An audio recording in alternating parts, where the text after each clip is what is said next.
You ask Tiger to solve. This deals with linear equations with one unknown.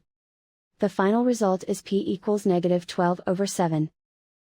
Let's solve it step by step. Simplify the expression. Group like terms. Simplify the arithmetic. Group all constants on the right side of the equation. Add 12 to both sides. Simplify the arithmetic.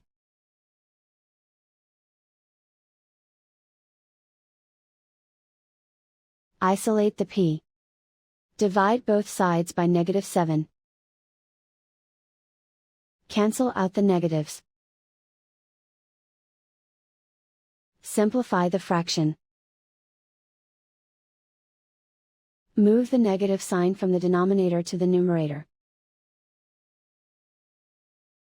And so the final result is p equals -12/7.